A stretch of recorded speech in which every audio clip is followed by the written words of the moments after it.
بہرحال تک خامخا استاذ محترم فخر المحدثین شیخ ادریس صاحب دامت برکاتهم العالیہ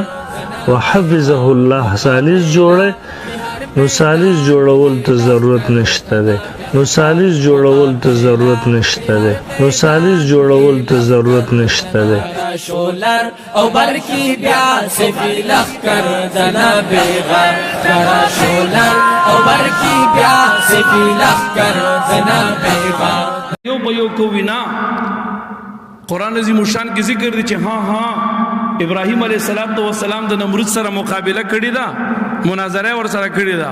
هغه مناظره کې سالس نه وو کده ته تو چې سالس په من سره ول یو په کې سالس کې نو دی وی ها ابراهیم علیہ السلام د نمرود سره مناظره کړی دا هغه مناظره کې سالس نه وو نو دا قرآن خلاف دا نو زه ول جواب ترکی به ترکی ورکوم زه ورته ها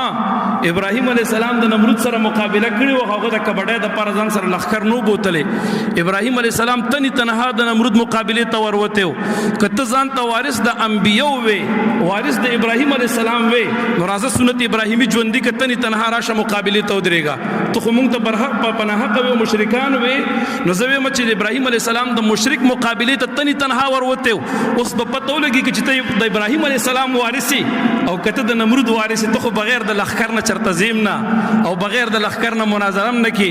نو زه درته ویم چې ها زما جواب هم د قران نه اور ابراهیم علیه السلام د مناظرې د پاره د نمرود مقابله ته تنی تنها وروته بغیر د ثالث ورغلو راځه تنی تنها راشه پته بدیو لګي دی وینا یوازې په یوازې مناظره نه کیږي نو زه درته ویم ولی نه کیږي چې کیږي بالکل کیږي دا خو نه قران لیکي نه حدیث چې یوازې په یوازې مناظره نه کی او شپږ کسان وو کسان به بوزي یوازې په یوازې مناظره کیږي یار ولی نه کیږي ته به وې چې څنګه زه درته مثال د خبره در کوم راځه یوازې په یوازې بکینو شپږ ته 2 غنټې ټیم د مناظرې د پاره ټاکی زه به درته ویم اول نه کتابونه برابر کا خیر تا د پاره میاش ټیم شو کتابونه حواله برابر کا نه بګی کیدا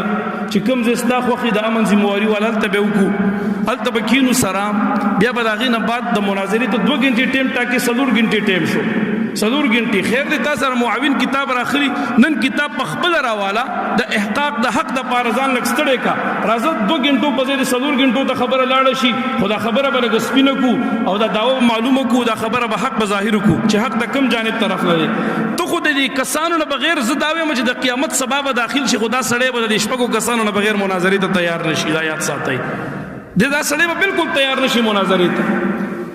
کستا احقاق د حق مطلب وي کستا توجه مغواړم کستا احقاق د حق مطلب وي زما دا خبره په کولو وګو باندې وره